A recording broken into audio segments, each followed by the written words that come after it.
I'd like to call to order the steering committee for August 2nd, 2021. One of the things that I've always done, and those who know me very well, some who don't know me out there, one of the things that I try to do is I try to bring awareness to the opioid epidemic and the drug problem that we have in Rutherford County. I try to bring awareness, and I seem to hit walls, but I give numbers. Every single meeting I give numbers, and I wanted to give some today. We had, for the month of July, 12 overdose deaths and 6 suicides. And I went back and looked at the numbers and talked to EMS.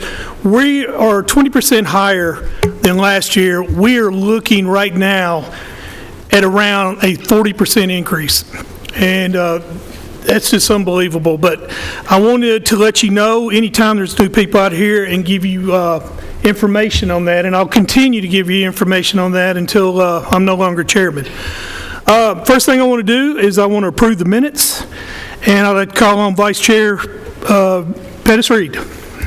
Mr. Chairman, I have read over those minutes. They're the minutes of our June meeting. I haven't found anything wrong with those. If anybody would like to see those, I have a hard copy here with me. And if no one else knows of any other problems with those, I move that they be approved. I have a motion. I have a second. Before I get to that vote, I want to do roll call. I apologize. So, Rachel, start with roll call, please. Commissioner Cush? Yes. Present. Commissioner Stevens? Present. Commissioner McAdoo? Here. Commissioner Rather? Present. Commissioner Johnson? Here. Commissioner Reed? Here. Chairman Harris? Here. We have a quorum. We have a motion on the floor, and we have a second. All those in favor say aye. Aye. All those opposed? Let's move on.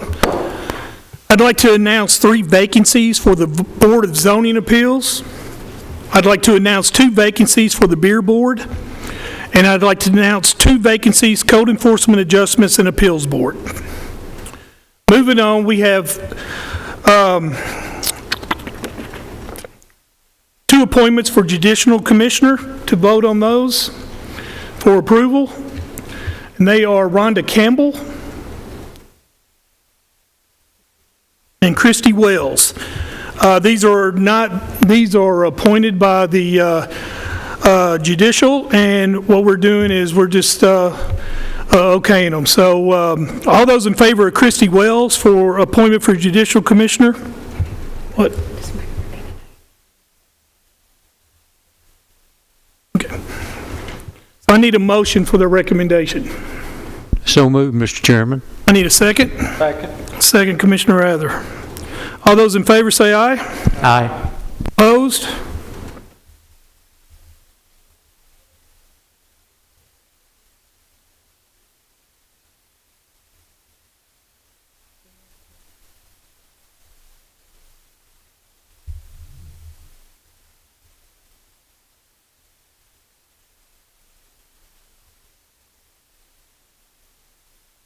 Okay. What we're doing, normally I don't take questions out of the case, but I'll go ahead and take this one. What we are doing is to recommend the appointment. So we're recommending the appointment. We've already recommended Christy Wells. We now need a motion to recommend Rhonda Campbell. Do I have a motion? So moved. Commissioner Rather, do I have a second? Second, Commissioner Cush. All those in favor say aye. Aye. All those opposed? Good.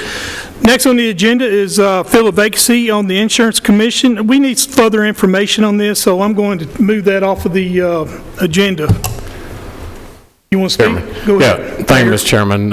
We did find, Mr. Elam found a resolution that was passed by this body back in '07 that says that the steering committee doesn't have that authority. Actually, the commission gave the authority to the Risk Management and Health and Risk Management and Insurance Committee to select those folks. So we will re-refer. Mr. Elam was out sick last week at the Insurance Committee meeting, And so and I believe Rachel was out sick as well, so we acted upon what we thought was the best direction to go. So if, that being said, we'll re-refer that back to the insurance committee and let them make the selection for the appointments. Make sure you get us some information on that next meeting, Yes, so that we be able to see the resolution. in fact, yeah, Okay. Yeah, I gave that to Rachel, and we do have a copy of the resolution. It should be on your SharePoint or at some point in time. I don't know why it didn't get done today. All right, commissioners, review that when y'all get a chance, and we'll address it next meeting. Next on the agenda is fill vacancy for General Sessions Judge, Part 1. We have 3 applicants. We have Ben Hall McFarland III, Derek Howard, and Trevor Lynch. Are all 3 of y'all here? 2? Tell you what, we'll go with, is Derek Howard here? No? All right, let's go with Ben McFarland. Come on up. Thank you for coming. What we got? Here, let me turn this on. What we'll do is just tell us a little bit about yourself, and then we'll take questions. Sounds good. Commissioners, good evening, good afternoon. I am Ben Hall McFarland III, or my nickname is Trey, and that's how most people know me. I was born and raised in Rutherford County. I'm 48 years old. I'm the son of Ben and Brenda McFarland. I'm married to Sarah McFarland. We have a 22-month-old son, Maverick Hall McFarland. I went to Oakland High School. Ended up going to law school at the University of Memphis. I've lived here ever since then. I've lived in the north part of the county on the way out to Las Casas. I've lived in that house for 19 years. I've practiced law here in Murfreesboro for almost 20 years. It'll be 20 years in October. I have a general practice, a general trial litigation practice. I've handled everything from serious criminal trials to civil trials, domestic disputes, personal injury, and I've really tried cases all over Tennessee, from Shelby County to Hamilton County. I'm a sole practitioner, and I've been doing that again in the same office for 18 years, and happy to take any questions. Okay, I'll start off. What is the area of your current practice? The area being the type of practice? Yes, or type of practice that you're... It's a general practice, so I do domestic disputes from divorce to juvenile to adoptions. I also... Around face the camera. Turn around, face the camera. You'll be all right once you, that way you're in the, they can't hear you on TV. Yeah, speak to the commissioner. I didn't want to be ignoring you either. You are not ignoring me. Everything is fine. So I guess I fell into that trap, Commissioner. I have a general practice. It's a mostly trial practice, whether it's trying domestic cases, where it's personal injury, where it's divorces. I've tried criminal cases, but it's more of a general practice. Okay. I say a trial attorney. I do not do a lot of banking, real estate, those type things. Okay. How many years you been an attorney? It will be 20 years this October. I passed the bar in October of '01. Okay. Have you litigated any trials? Any trials? Yes. Yes, sir. Okay. Many. What do you Again, consider your hardest trial?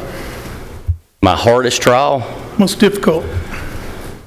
defining hard, of course, domestic cases are always hard, and divorce cases, especially when there's children that are involved. To be candid, nobody wins a divorce case, whether your client wins or does not win. So from a standpoint, that's hard on clients. Criminal cases are always hard, depending on what the facts. So I would submit domestic cases are probably a little bit harder than criminal. All right. And why do you want to leave your successful practice to become a judge? Thank you for the question, Commissioner. Respectfully, it's somewhat always been the plan. I moved back to Murfreesboro specifically to try and practice law here. I'm very lucky to be blessed to be born in Rutherford County in Murfreesboro.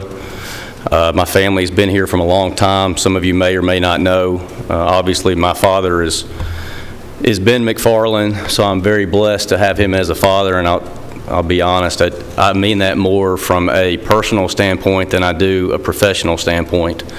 I'm very blessed to practice law here, and it would mean the world to me, and it would be my focus and main focus, just like my law practice was, to follow in his footsteps and try to make our name and uphold everything he's done and given to this community. And my last one, and then I'll turn this over to the other commissioners. What do you think are your highest qualities for you to be a judge?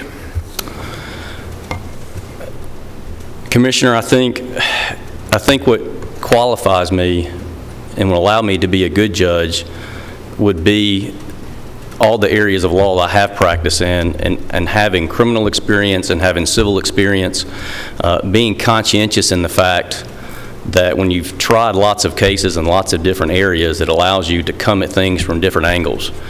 You know, I would submit to this panel that one of the most important things about being judge is being conscientious of the people you're representing. You're not just upholding and trying to enforce the United States and Tennessee Constitution, you're trying to do that fairly and equally. And I mean, that's what our Bill of Rights and forefathers initially really wanted when they were doing that. So I think my conscientiousness and ability to try things and see things from different angles will allow me to be a good judge. Well, I appreciate it. Are there any questions from the commissioners? Commissioner Reed. Trey, as I was sitting here, I just sort of unusual that I had to go back and think. I did an interview with the first Ben McFarland as a 4-H'er, interviewing for a leadership project, and of all places I had to interview him was at the Rockville Chitlin Supper. And I accomplished that, and actually from his interview and whatever, I won a leadership contest. But I can remember that, and here I am sitting here now, and here's another one that has come up here before us. But I noticed on your application you said that you had filled in as a general sessions judge when previous judges were away or sick. Did some of that sort of whet your appetite for what you're wanting to do? Yes, sir. As I indicated in my letter to the commissioners, I've been very blessed to be handed down, whether it's from my family or just from the good Lord, wanting to help people. And when I first got to do that years ago, and I think the first time I ever sat, I sat for Judge Lowry, but it allowed me to help people, and it allowed me to sit there and see everything from different angles. And so I very much was blessed to get that opportunity, but it very much whets my appetite. From not only practicing in the General Sessions Court for my entire 20 years and seeing, you know, the good that judges can do, not just in prosecuting people, but also trying to help people, whether it's domestic violence court or the Veterans Court. There's a way that you can enforce the law but also help people.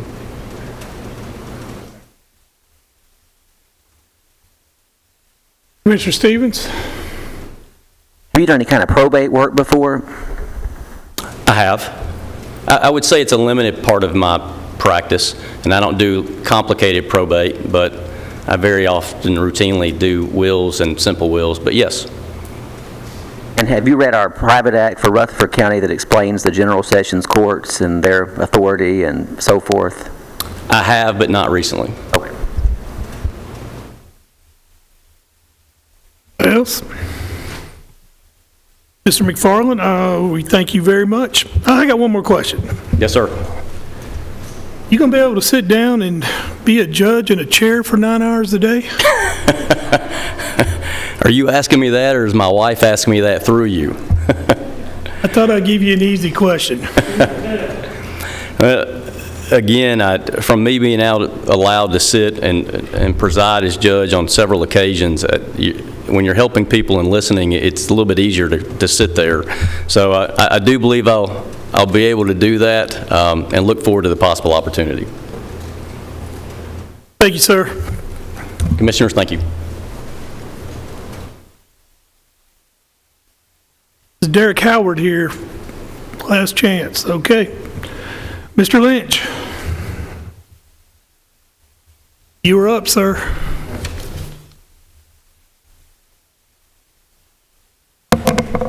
Good evening, ladies and gentlemen of the committee. I want to begin a little bit out of Speaking the to ordinary before I start speaking about myself.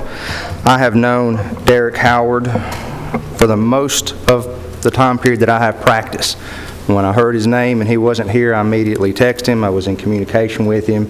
He is unfortunately able to be here, but he does ask respectfully that if you would still take his name into consideration based on his application.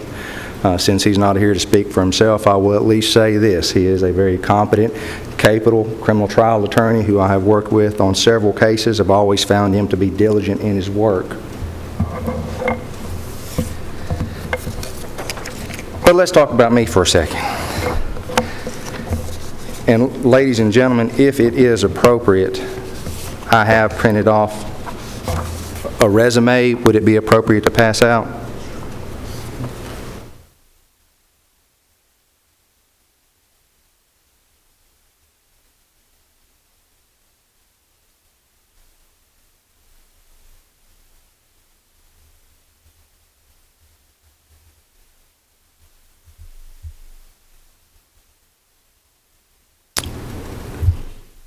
Thank you.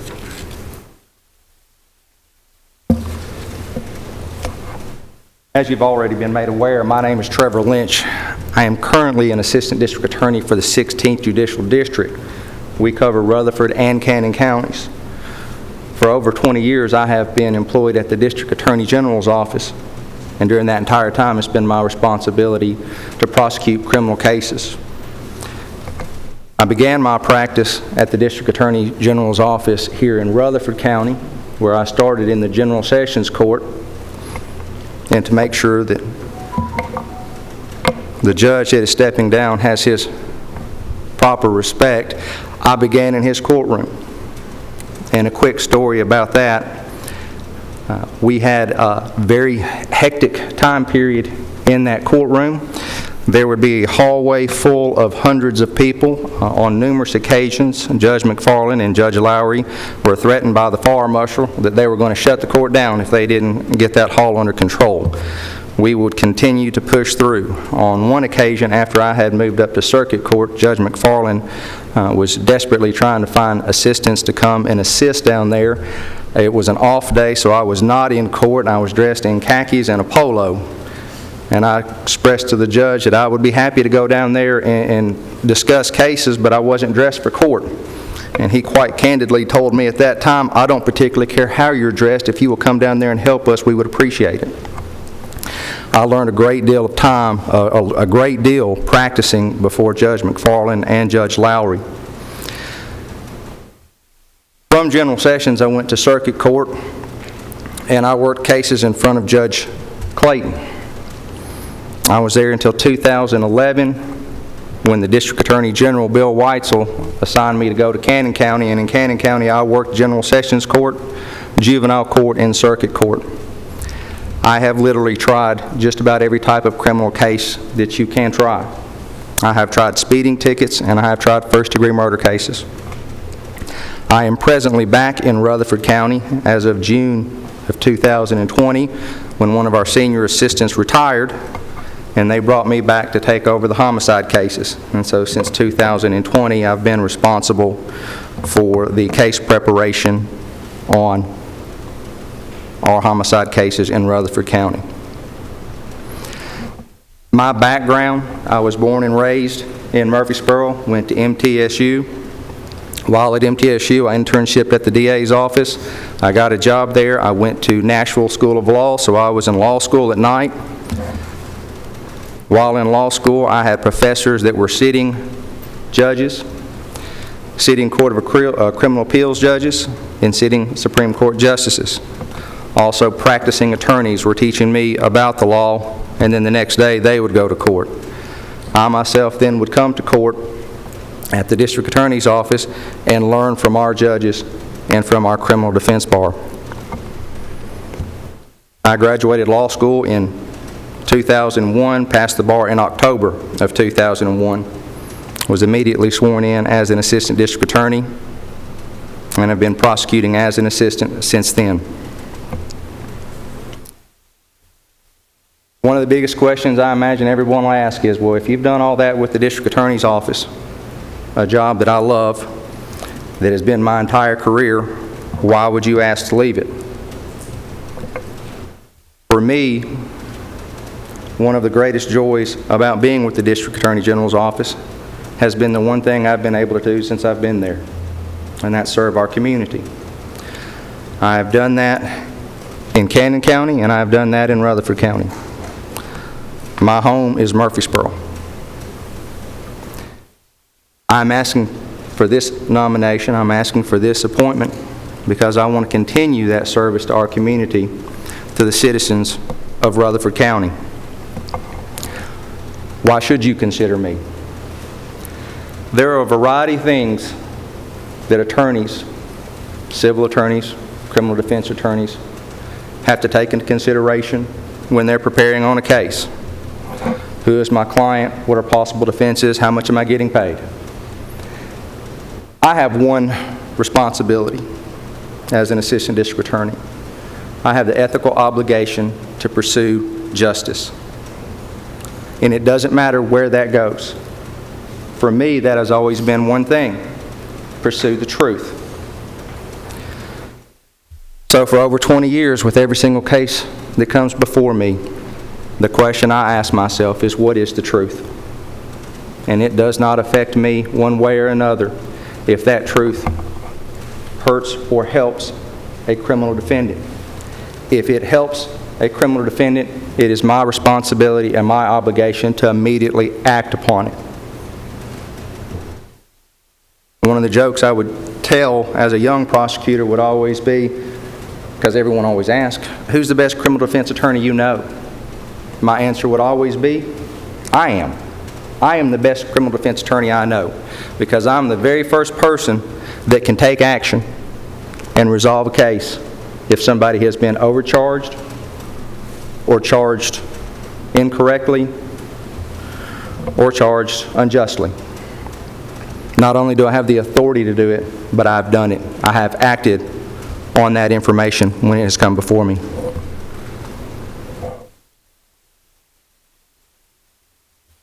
I submit myself to you as the best candidate because when you look at the roles of our judges, they are closely in line with the roles of our prosecutors.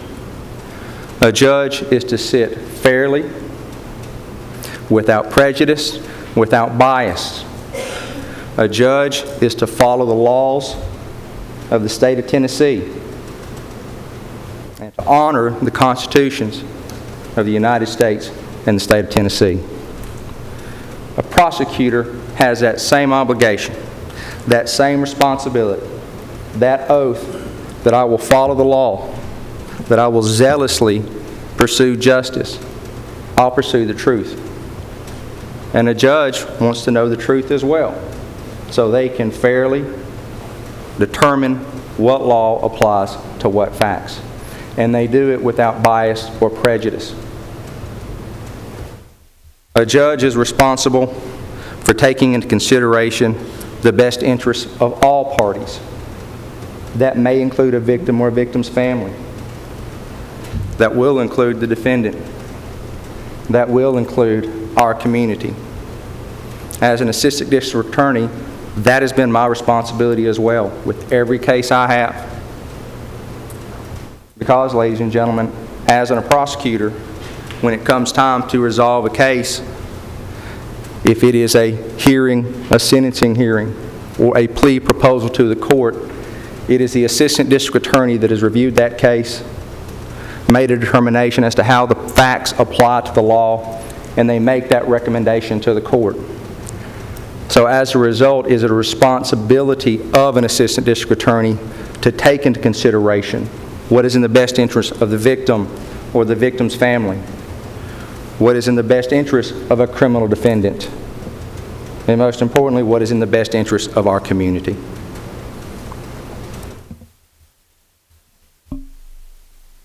Why do I want this, ladies and gentlemen? And I keep saying ladies and gentlemen, there are ladies here, but I know it's the gentlemen of the committee. But why do I want this? Because that's what I want to bring to the bench.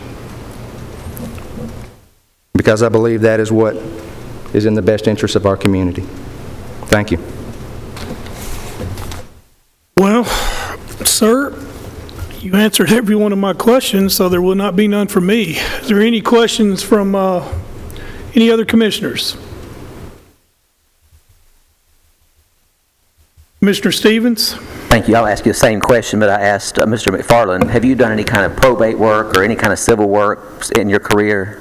No, sir. My entire career has always been, when it comes to criminal law, as a prosecutor with the district attorney's office, so I apologize. I'm not familiar with any of the probate. Okay, and then would you feel comfortable presiding over a case if, like, Judge Gilly was not able to hear a case for a conflict of interest? I would feel comfortable from this standpoint. As an attorney, we know one thing. When you go to law school, they don't teach you how to be a lawyer. They teach you how to think like a lawyer. And one of those things that they do is they teach us how to do legal research. And whether it be with criminal law or civil law, that is a skill that you just continue to develop over time. And so with access to proper law, without question, I believe I would be capable of standing in for Judge Gilly should it be necessary. And then also, have you read our private act for Rutherford County that outlines our general sessions court? I have reviewed it in the past, but I apologize. I did not prepare for it for this meeting. I'm sorry. Everybody good? I got Commissioner Chairman McAdoo. Thank you. Since you are assistant DA, and I probably asked all assistant DAs, if he was here, were you involved in the Candy Crush case? No, sir. At the time that the Candy Crush case came about, I was still in Cannon County, responsible for the criminal cases in that jurisdiction. So no, sir, I was not involved. Also, are you planning on running in the next election? For the General Sessions Judge, should I receive that appointment, without question? Should I not receive that appointment, I would have to take into consideration who all was running and how that would impact myself, my family, and the District Attorney's Office. Thank you.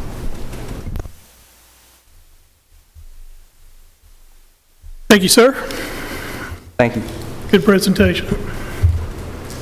All right, gentlemen, we have 3 applicants. So I'm going to do this like I normally do them. We're going to have 2 votes. We're going to vote on 2, and then we're going to vote on 1.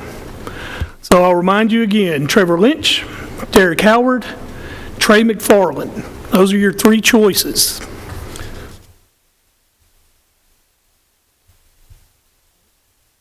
Give me a second. All right, go ahead. Commissioner Cush. Lynch and McFarland. Lynch and McFarland. Commissioner Stevens. Lynch and McFarland. Lynch and McFarland. Commissioner McAdoo. All right. Commissioner McAdoo passes. Commissioner Rather. Lynch and McFarland. I'm sorry, say again the first one. Mr. Lynch and Mr. McFarland. Thank you, Lynch and McFarland. Commissioner Johnson. Lynch and McFarland. Lynch and McFarland. Commissioner Reed. McFarland and Lynch. McFarland and Lynch. Chairman Harris. McFarland and Lynch. McFarland and Lynch, of course. All right. Gentlemen, we are now voting for 1. Let me also say this before we get done. Whoever this vote comes out, first of all, I want to thank y'all very much. It's both solid statements. If you do not win this recommendation, you still can be brought up during the commission meeting as a nomination from another commissioner. So just because that this situation doesn't go the way you want, you still can be brought up before the full commission. All right, starting this. Next week. That'll be a week from this coming Thursday. We're voting for 1. Go ahead. Commissioner Cush. Thanks a lot. Two outstanding candidates. This is a really tough decision. I'm going to go Lynch. Lynch. Commissioner Johnson? McFarland. Commissioner Reed? McFarland. McFarland. Commissioner Stevens? Lynch. Mr. Lynch. Commissioner McAdoo? Do you wish to pass again? Commissioner Rather? Mr. McFarland. McFarland. Chairman Harris.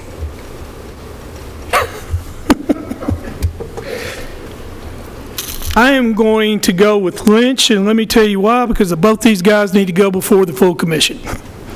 So I think both of you should go before them and let the full commissioners decide on that. I feel solid with both of you. So that's, if I had to explain that vote, then y'all know where I stand on that, but I want to be able to bring them both, because I think our commissioners should hear this again.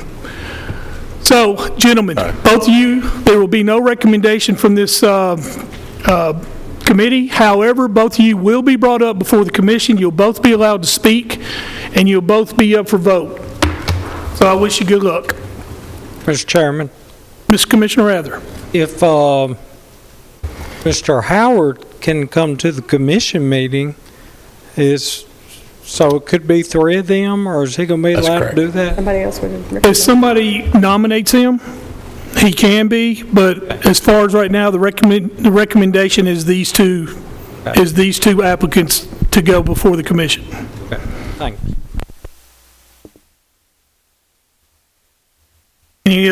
Any comments?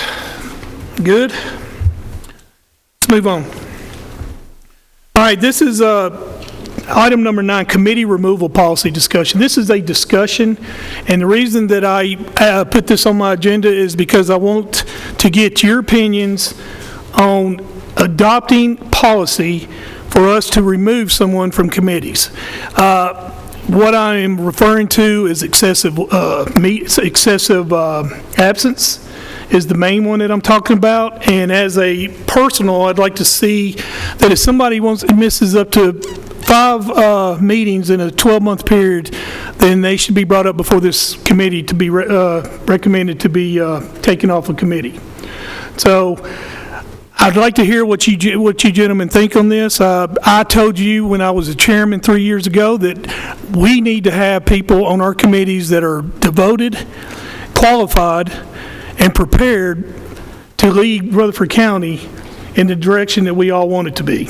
We talked about this, and we also adopted qualifications to bring people before us and to bring people up for recommendation. I'd like to advise you that I announced 3 vacancies on Board of Zoning, and I announced 2 vacancies on Code Enforcement. Those are areas that we really need to look at the resolution that we adopted 2 years ago.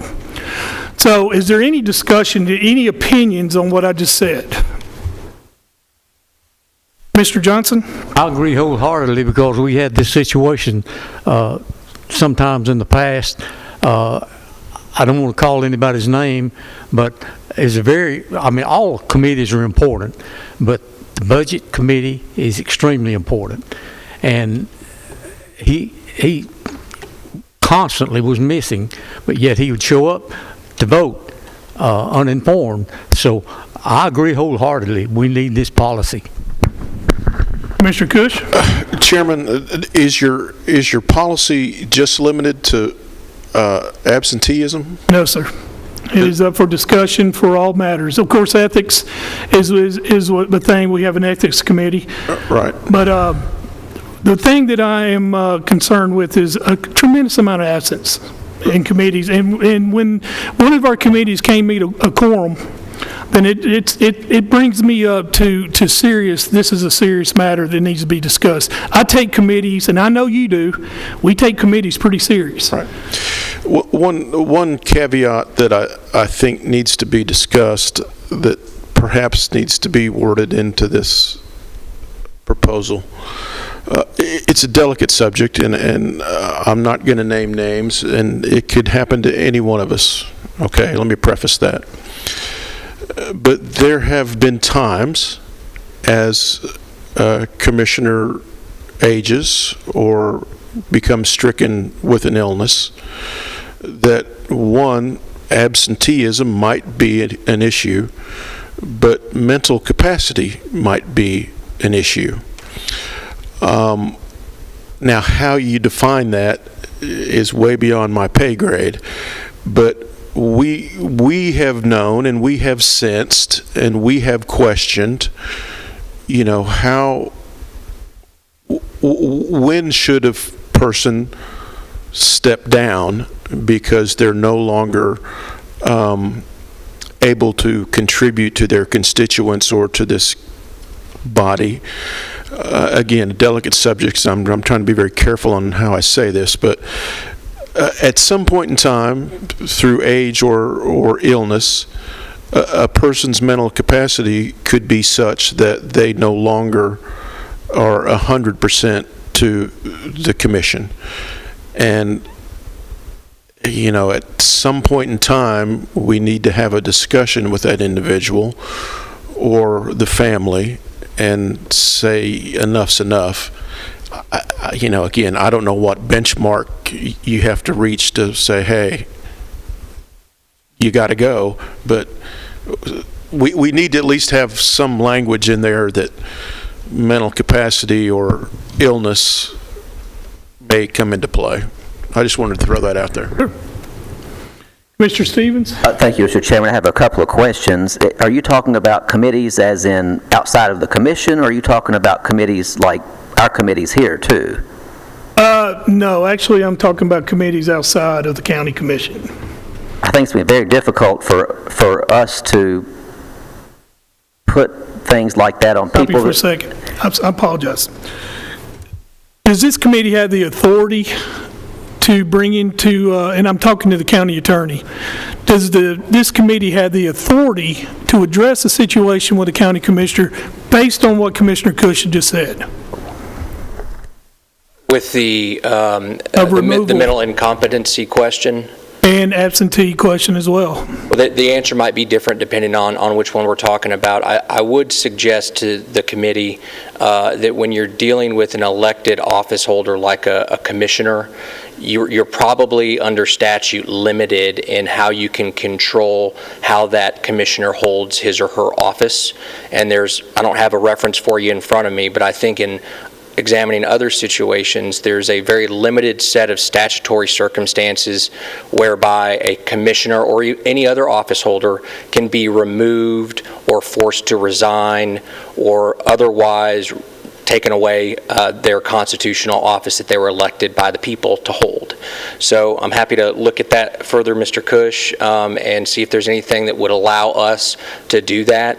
On the alternative question with the absenteeism, I do think, and Mr. Harris and I, we discussed this earlier, and I think it's a good question, a good thing to explore, and that is, are we talking about the internal standing committees, or rather the outside committees like the PBA or like the Code Adjustment and Appeals Board or the IDB? And I believe, Chairman, you just indicated it would be for outside committees. Yes. But I think, Chairman Cush is, I was know under the impression you were talking about commissioners and internal committees as well as outside committees. Sure. So my apologies. That's okay. Go ahead, Commissioner Stevens. I apologize, but I wanted to see where we stand as far as jurisdiction on his question. My next question was for the county attorney. If we elect someone to a position like that to serve on one of our boards, does that create some kind of a due process situation for that person to where they've got an interest in that position, and we would have to give them some kind of opportunity to be heard before we terminate them or ask them to leave that position? I'm happy to look at that. Okay. Please do. I'm more talking about just constant absentees. Now, I mean, we can also put in the policy where, medical, is something to definitely look at, but just absentees how would I say it, unexcused absence? How's that? Our Rotary Club had a problem like this with some of our board members, and we put in our bylaws that if a board member misses 3 meetings in a 6-month or 12-month period, that the board could vote to terminate that person if it chooses to do that. So if that's the policy and people take their position knowing that that's how the policy is, I think we could remove them from that. But if they've already been appointed or elected to a 2-year or 4-year term on a board, and they have an interest in that somehow, I'm not sure that we can just remove them without some kind of due process hearing, and that's what I was going to ask the attorney to look at for us. Okay. Nick, you be able to get us back on next month? Yes, sir, I'll report back. Okay. I will bring this up again next month, whether in a resolution or more discussion. Any questions on that? All right, gentlemen, let's move on. The next on the agenda is sole source letters. This is and just to be brief on this, what this is when we give bids for contracts over $5,000, you have to have 3 bids. If you are a sole source, which means you are the only person that does that product or that service, then you do not have to get 3 bids. However, we're getting a lot of letters, and I'm going to let the mayor take this over. This is very important, so Mayor Ketron, you're recognized. Thank you, Mr. Chairman. Members, Mr. Sandlin's passing out to you 2 examples that Laura, who handles our purchasing and reports to the purchasing committee, provided for us to take a look at. Many of the departments, and because they have a favorite person they want to do business with that line item of the product that they're purchasing for their department, they're friends with them, or they just like that product better than one of the other products. It's creating some issue because we, the county, get written up by the comptroller's office when they come in and audit. Matter of fact, they were here today doing some audit exit interviews. But our state comptroller's auditors say that the vendor must state in writing that they are the only company in the world that makes that product. Their brand name or registered trademark is not a valid as sole source if any other company makes something similar. So if you look at Pinnacle as the example, Pinnacle Technologies, these are armbands that are purchased. They're monitoring armbands similar to the ankle bracelets used by our sheriff's department.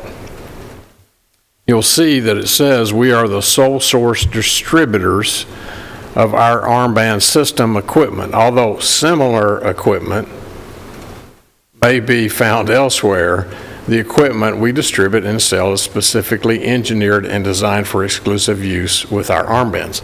Okay, so it's designed to interface with their armbands, but it doesn't say that they were only one in the world. There are other armbands. If you look over to Knox, this is for the fire department.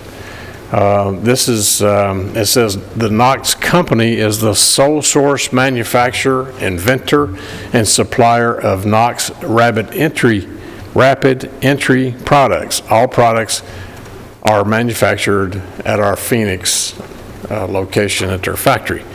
But if you Google the rapid entry boxes that fire departments use to get in access to a building, there's Track Access, LiftMaster is another company, Kidd who makes fire extinguishers, fire equipment.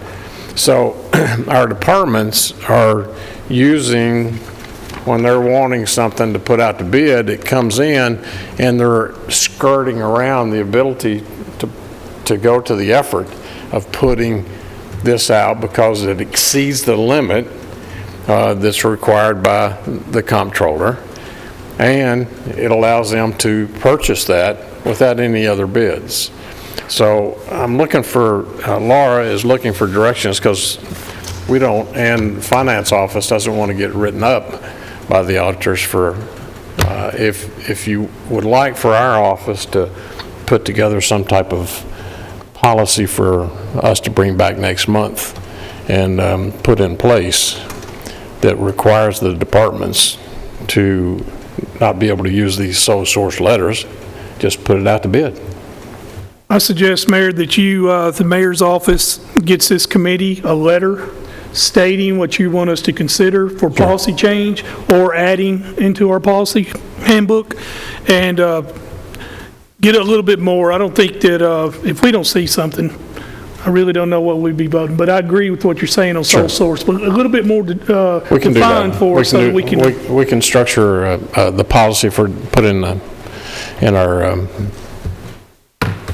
policy and procedures for the county. I'll be happy to do that. Any questions on this? Commissioner Cush.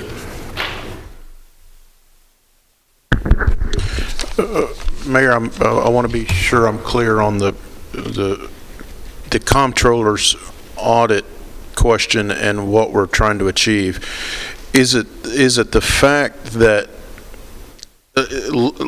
and again, based on these letters that the deputy to the mayor passed out, let's say our group really loved the Pinnacle Technologies band, right? Yes, sir. They really wanted that. Is the problem that we can't call out a Pinnacle Technologies only because that triggers the audit from the comptroller? Or is that the issue? Yeah. If their sole source letter says that we are the only company in the world that makes this product, they have to be able to put that in their letter. Otherwise, they're just saying we're the only sole source, and of course it goes back to the department, and the department says, yeah, we like doing business with you, we really like that product, but are you aware of there other companies out there? At least put it out to bids. And now if it exceeds that $5,000, then yes.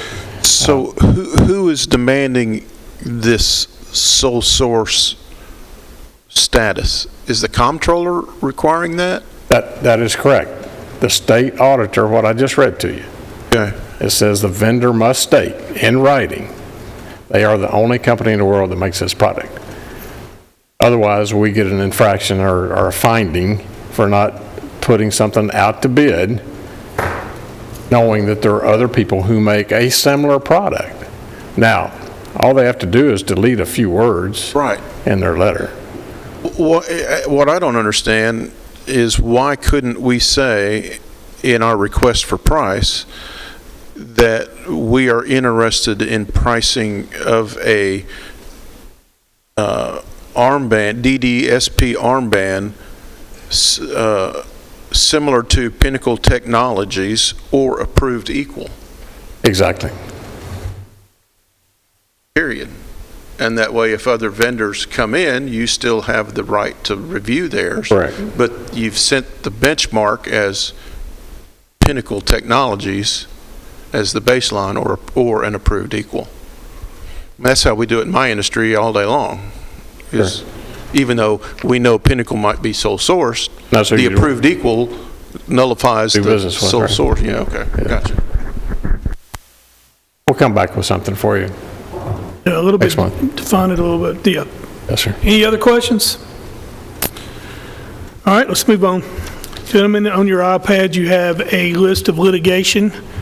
It's currently with the county. Is there any questions on that? None? Let's move on. Next on our agenda is COVID policy. This one right here is going to be, things have changed within the last couple of weeks, but can Sonia come up, please?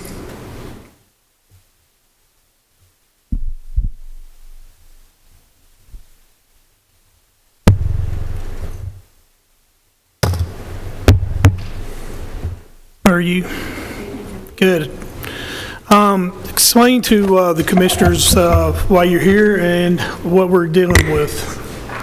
So we've started seeing an uptick in the number of calls that we're getting into the office, whether they're been in close contact with somebody, has been exposed to COVID, or whether they have symptoms themselves, COVID, or have been tested positive. And as I've been watching the news across the country, we also get CDC guidelines updates.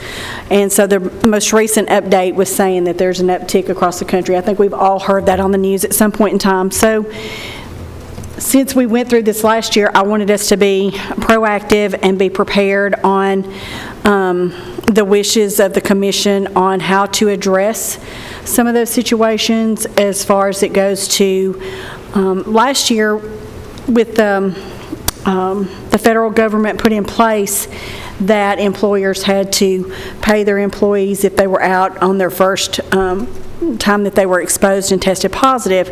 Well, they're not offering those this time around because their desire, the federal government's desire, is that everyone gets vaccinated, and if you're vaccinated, that will limit your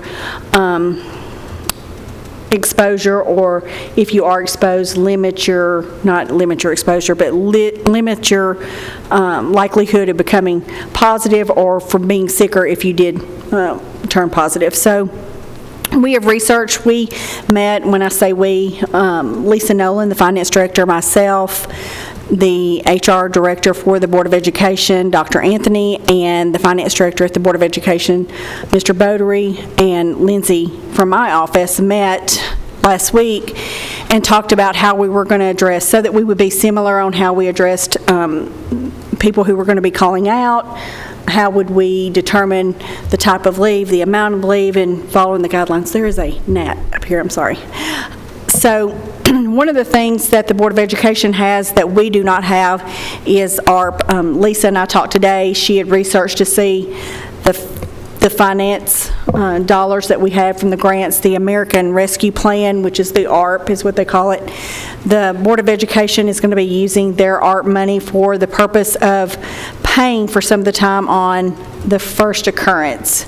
But the county general does not have the ARP funds that they have, so we will not have the dollars to pay for that. So anything that's decided, would be out of the general fund monies. So that was one of the things that I wanted to discuss tonight. The other part was if someone was exposed and had to go home. So either they tested positive or were contact traced as somebody who'd been in close proximity, less than 6 feet for 15 minutes or more, and they had to go home. But it was a position that we needed. Were we going to be allowing remote work, telework, like we did before? Or are we just going to say you need to go home and stay home? Because at this point they're going to be having to use their their sick and annual leave, which is what we provide that for, but also there's work that they may not be able to conduct. The other part was if someone was contact traced, but they were in a position that they did not interact with the public or others. And the number one position that we came up with that would be similar in nature would be a driver at solid waste. They come in the morning, they get in their truck, they're in the truck all day by themselves, they go to the landfill, they empty, they're by themselves, they're not interacting. So if that person was contact traced and says that they had been around somebody who was positive, is that somebody, because of the nature of their job, and they would not be interacting with others in the workplace, would we still want them to go home for the 17 days that is required by the CDC? Because with the contract tracing, you do the first 10 days, and then after that, the next 7 days, if day 5 you test and you're negative, you can come back to work on the 8th day. So that ends up meaning from contact tracing, if you have not been vaccinated, that you would potentially be out of work for 17 days before you could return. If someone is vaccinated and they're contact traced, then per the CDC, they don't have to go home. They don't have to quarantine. So the key factor here is the vaccination. The other thing is I discussed with Mayor Ketron about possibly having a day for our employees to where we could open up for an employee vaccination day, but the health department is already offering it Monday through Friday from 8 to 4, and so there's ample opportunity for anybody who wants to get a vaccination can. So I don't know that we necessarily have to have a separate day at this point. They've got that isolated. So there's just several things that I didn't know if you wanted to go through each of the policies and say, this is a policy we want to adhere. I put all of them on their SharePoint, the different ones, and you may or may not have had an opportunity to read them all, and if that's the case, we can obviously talk about it next month, but I did want to get some guidance instead of us just trying to figure it out at last minute and throw it all out there at you at one time. So are you saying that, first of all, how do you know if someone's vaccinated or not? Well, one of the ways that they would have to provide their vaccination card, if you've been vaccinated, each of the clinics or whomever you received your vaccination, you were given a card. Just like if you were going to the airport to get on the airplane, they're going to require you to show your vaccination. We wouldn't require them to show that to anybody other than HR because we wouldn't want that to violate their HIPAA, and we are HIPAA compliant and certified. But that would be the only way we could tell, is if they showed their vaccination card. Mr. Stevens? Thank you. That was going to be one of my questions, was about the vaccine card. I think that goes down a slippery slope. I had a question about paragraph L in one of these policy samples. It was about traveling, and it says if you leave the state of Tennessee, that you're not supposed to come back to work for 72 hours. And that was the CDC's guidelines before. So what these are is these are the policies that we used before, and that's why I'm trying to ask is, what do you want us to be responsible for enforcing, And the reason we did that, because the CDC at one point in time said, we don't want people to travel, which is with the travel shut down. And so we want to know, is that going to be something, so as we create the guidelines for departments to follow, what do you want that to look like? Well, I personally would like to see that come out of there. If somebody goes to their cabin in Kentucky and goes hunting for the weekend, and then they can't go to work for 3 days, how are we going to enforce who leaves and who goes and how long they're gone? I just think that's going to be an administrative nightmare. It was. And I've traveled several times myself out of state, and I felt cleaner and safer other places than you do some places here. So just because you go to a different place doesn't mean you're going to get COVID. It all comes down to personal responsibility. Everybody's going to have to make the decision that's best for them. And when we start doing policies and mandates and we have to see your card if you got this is just going down a slippery slope. I don't think our employees are going to like this very much. That's why I'm here. Is there not my question to you is, what have you gotten as far as from the CDC, especially the governor's office, that says we can't go back to where we was to continue the policy before? We have it, but it was, I don't want to say it was real, to your point about travel, it was extremely strict, and I'm not saying that we don't need to be strict. I'm just wanting some guidance. We've not received anything from the governor's office so far about any mandates he was going to make for the state. The CDC's most recent update, I think, was June 11th, and that's where we got the most recent quarantine periods. And the CDC says that each state can make their own quarantine timelines, but because we don't have that yet, again, I was trying to be proactive because we are seeing an increase in cases, and we do already have employees who have been positive in the county, and so that's where we're trying to figure out at which do we follow what we were doing before, and that's what you want us to execute, or are you wanting us to, because before the quarantine was 10 days, and if you were exposed, the quarantine was 10 days, and on day 5, if you took the test and you were negative and you had no symptoms, you could come back day 8. Well, now the full length of the quarantine is 17 days. So it's 10 days you quarantine, and then on day 5 you test and you can come back on day 18. And so, 18 days for somebody to be out of work without pay is a long time. And I'm not saying that's not necessary for our other employees, because it's hard to determine, do you bring somebody back and sit them right next to somebody else? The key factor that if departments could do it in those situations where they could, is to, it's within 6 feet for 15 minutes or more. If they could make sure that they were more than 6 feet apart and limit their interactions with each other, try to use the phone, which is what we encouraged before. Use the phone, use your email, those type things, that it would limit their exposure. But for those departments who are public-facing and they can't really do that, I mean, they're going to be. If you've got I'll just use the clerk's office. People line up to get their car tags. They're right there in front of them.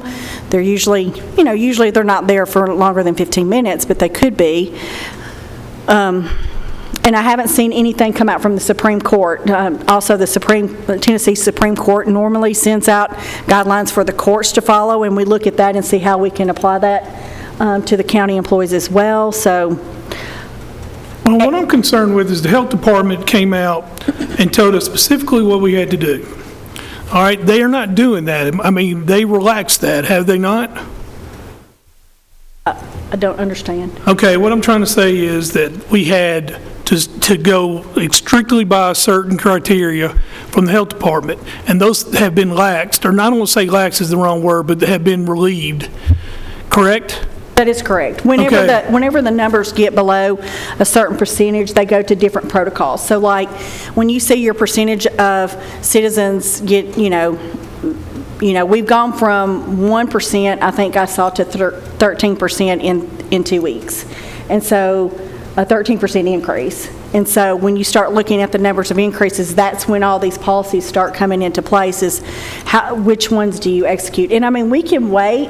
I just wanted to put it in front of you and for you to be aware, but also needing some guidance on how to handle the current active cases we have, and making sure that we're in line with that. Well, is there any questions? I personally would like to see, I'd like to wait. I think, and this is Craig Harris speaking, not a recommendation of a chairman. I know that we've had some increase. Mayor, have you got anything from the governor's office on this at all? I saw the governor over the weekend, and I don't see him doing anything as far as what was done last time. I think he's still in a wait-and-see position. Met with LaShann Dixon, our director of the health department. She said it's very frustrating because they're moving the goalpost every day of what is changing, how rapidly it's coming, but I don't see shutting businesses down again. I think that I don't see mass state coming, mandatory mass state. I think it's personal responsibility. I think it's businesses doing what, if they want to implement mass mandates, then, and if you don't want to shop in there, then don't go in the store. The individual, I think people are looking at it a little bit different than they did last time. If people come back and get tested, we're ramping up just to make sure we're prepared to handle. We're making sure EMS, I met with them today, EMA, we've got enough PPE on hand. We're running short on gloves. We're trying to get more gloves in. We're just prepared. I'll go back to State Farm, ask if we can open the State Farm facility. Just be prepared, not that we're going to right now.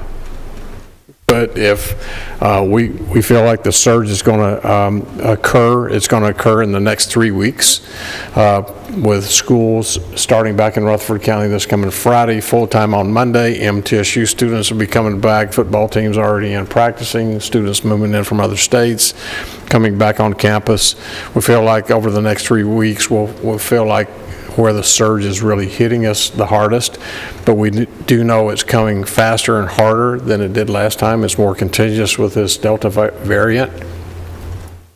We're just trying to be prepared. As far as our own employees are concerned, right now, I think that if they get sick, then they just take sick time. We don't have the opportunity as we did last time to pay for them to be out without it affecting their sick leave. We paid them. you know, and we sent people home. I don't see that happening again this time, to work from home. I think everybody was, the last time that were essential, worked, and we just got through it. Be responsible, go do what, keep your social distance, wash your hands like we did before. You know, wear your mask if you feel compelled to, if not. So my one question then is, when we know that we have positive employees, are you saying just like to enforce the policies that we had the last time? Or are you just saying let them stay at work until they show symptoms? I need to know how to move forward. If they feel sick, they need to go get tested. I think that if we should do the protocols that we had before, if you test positive for COVID. I believe we stay with those protocols until we are informed by the governor's office as to any difference, or you make any changes being over the county. So that's my opinion. I mean, gentlemen, it's up for discussion here, but Well, it was a no-win last time, I tell you that. it's a no-win now. It's a no-win now. I'm not going to be making that mistake again. So, yeah, I actually agree. I mean, two things that I'm concerned with. One is forcing somebody to take a vaccine. Right, because it's a choice. That's not what I'd like to see. I think that's somebody's choice. I understand it goes, there's people that are pro and cons on that. But if someone has COVID, then I think we should stay with the protocols that we have. So what about the contact? So let's say that I have COVID and I've been with you, next to you in a meeting all day, and I have it. That's where I don't think it's hard with the cases that are positive. Those are pretty much easy to decide. They're positive and you know that you're going to have to quarantine. It's the contact tracing that becomes the hardest for us to make that determination. And I really want the support of our commission, just because they would call you if something was wrong, and so I want to make sure. But if someone is vaccinated, then those protocols don't stay as far as contact tracing. Right. Well, before we didn't have the vaccination before. If somebody tested positive and somebody was in an office with 3 or 4 people, then the rest of them felt like that they had to go into quarantine. I think some people got sick, some people didn't. You know, it's just, this is such a strange road we're traveling, and we've never been down this kind of road before, not in our lifetime anyway. So I think if they just get sick, they go get tested, and if they're positive. As far as the contact tracing, I don't see that occurring the way that it did last time. So for us not to do contact tracing then? That's going to be up to the health department. Well, when the employees call us, we do the contact tracing in HR. That's what the health department's directed them to us. So that's why I'm asking for guidance, because they're saying they're your employee, and so then we're contacting the employee who has tested positive, and then we're saying, you know, go back to the days that you first started having symptoms, and then telling us who you're with, and then we're reaching out to those people. And so that's why. Your office was doing all that? Yes, we were. Because they were so overwhelmed with the number of cases that were coming into the state. Sometimes it was taking them, 10 to 14 days before they got to somebody, and somebody might have already been positive. So they asked us to assist with it. So we were doing that for the county employees. So that's why I wanted to make sure we were doing it correctly per the, the wishes of the body. I have another question, Mr. Chairman. Do we have any liability if we know that an employee has COVID and is around other people and we don't tell them that? I mean, is that is that a question that our attorney is prepared to answer tonight? Nick, that would be. I'll be honest with y'all, when I don't know the answer to the question, and I don't know the answer to that one. I could tell you though that it's just like with a lot of things in litigation, it'll be dependent on a lawsuit. What I don't know, and I'm curious about, is if the legislature passed any immunity bills, and I believe that they passed a number of them this last legislative session regarding COVID. and not aware of them. If there's any applicable to governmental entities as an employer, happy to look at that to see if there's some sort of automatic immunity that may come for employment decisions related to COVID. In all these cases, particularly this one would likely be based in negligence, very fact-specific and intensive, and a lot of it would resolve around the level and extent to which we had noticed that somebody had a communicable disease, which COVID is, we still don't know enough about it, and causation would also be a big factual thing. Did they really get it from the employee that they sat next to, or did they go to the Longhorn Steakhouse the night before and sit in a booth next to a group of people that had it? Mr. Chairman, Mr. Reed? I looked at all of this afternoon that you sent out.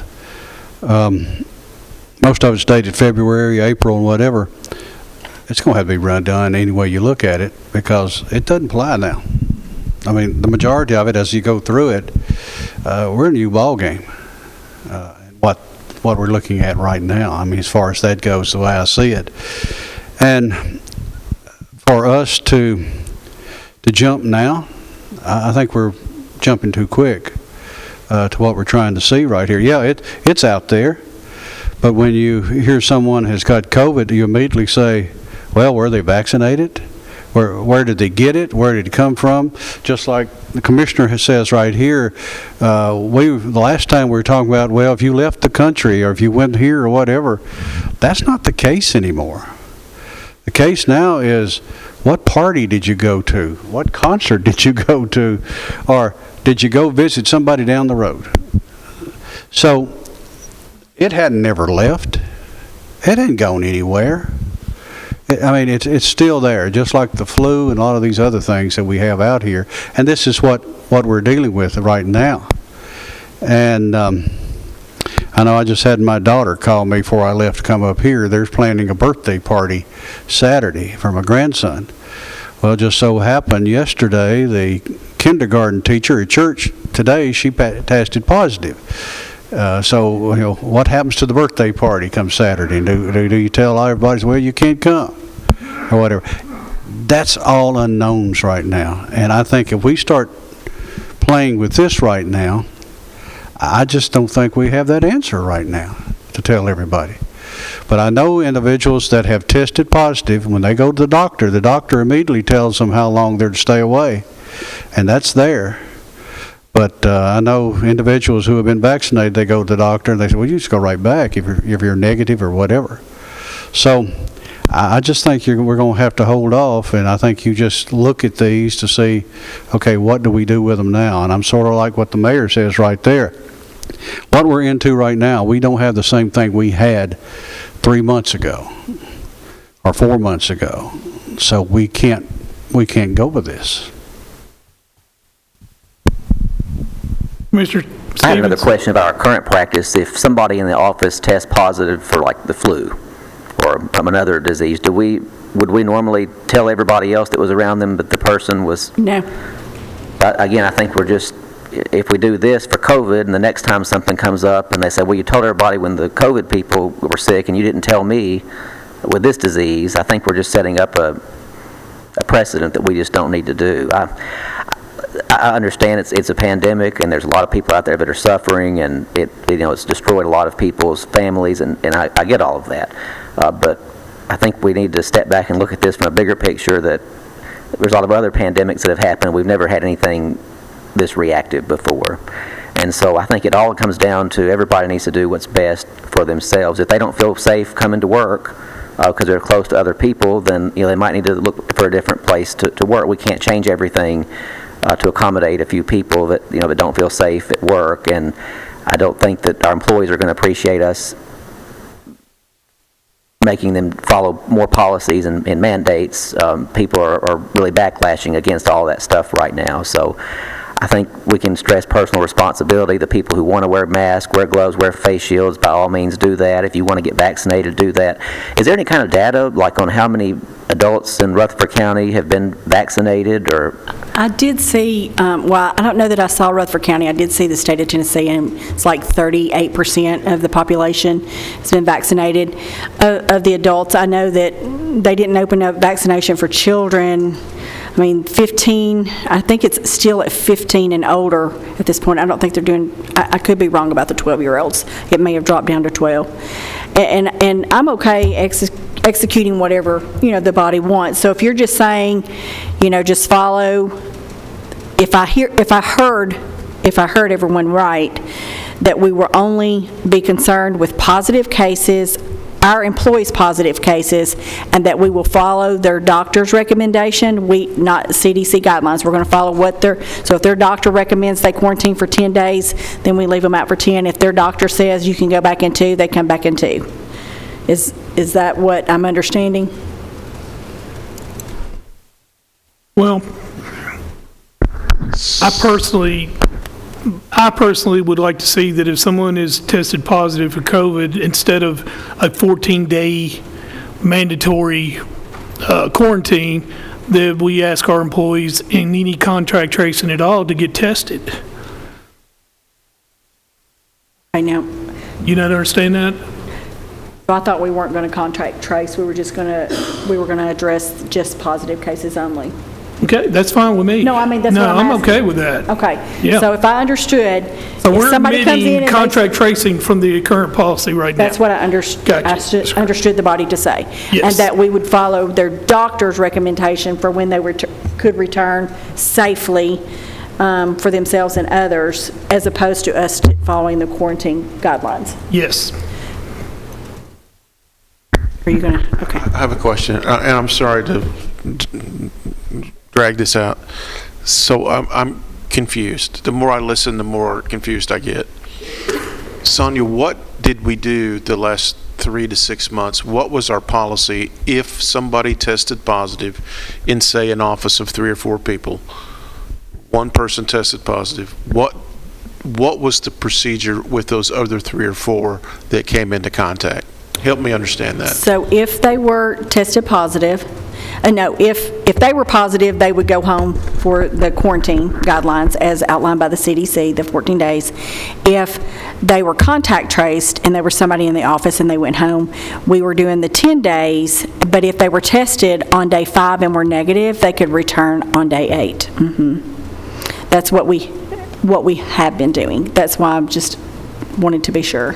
But Sonia, wasn't there some cases where some people had to stay away and then quarantine longer than the person who actually was tested positive? Yes, so what was happening before, and that's how it is now, that's why I was asking, because it's even longer, it's 17 days now. 17 or 21 days didn't make sense to me, and the people who actually had it that you said gave it to me, gets to go back to work before I do. That didn't make sense. So what I believe the CDC's thought process is if oftentimes somebody may have been positive before they knew that they were positive, and so with the 10-day guideline, once they found out, then they had their 10-day quarantine, and then they had the other 7 to 10 days afterwards. So it was, at one point it was up to 21 days, and then it went down to 14, and now it's up to 17 again. And so that's why I'm asking, because I don't know which rule to follow. Do I follow the state's rule, our county rule, the CDC? And I just want to be sure that we do the right, that HR does what the county body wants us to do. Chairman McIndoe? I think I understood that you stated that you were going to let the doctor decide. I myself personally think the doctor should decide, and I'm going to tell you why. Because everybody cannot take the vaccine for medical reasons. If we go out there and try to start telling people to take this vaccine and they no longer with us because of that, then who'll be liable?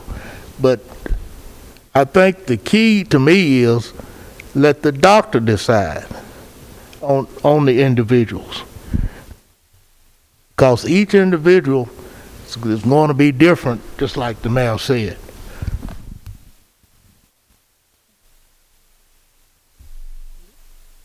That's something that we would have, you guys would have to vote on, and then the full commission, or do I just follow that based on tonight's conversation? Just follow those. Okay, thank you very much. Yes, you did, because at least I know where to go. I mean, yes, because I was concerned, and I've been watching, for the last couple of weeks, and so I just wanted, Well, it did help, because I have a question. The 14-day quarantine, all right? 17 now. 17, that's coming down from the CDC, right? But not the governor's office. Correct. Okay, so therefore, the governor at this point is giving the county completely discretion on how we do our policy based on COVID protocols. Is that correct? I would guess. If that's the case, then who says we have to do it 17 days? Why can't we make you? We don't. That's what I'm saying. We can. Yeah. Y'all can decide. You gentlemen want to go in that area on this? Absolutely. No sense rushing something this important. So here's what I suggest, Sonia. We can meet again on August 30th, which is 30 days from now. So give me suggestions. I'm going to give you suggestions. I'll come to your office. Okay. Gentlemen, give me suggestions as to what you think. And then we'll address this, and then you bring it to us, and then we'll vote on how we want to go. 30 days from now, we should get an idea if things are getting worse also. Between now and the 30 days, we follow the doctor's advice. Yes. That's Okay. correct. I just want to make sure that that's what yours. Okay. Thank you very much. I appreciate You're your time. welcome. All right, gentlemen, is there any other business? None? What about numbers 8 and 9? We already did 8, 9. Still vacancy? There was an updated, it should be on your SharePoint. Do you have a different? Oh, you got the one from last week? Did your list have 15 on it? No, it should be. I'm showing 8, 9 has been done. All right, any other business? This meeting's adjourned.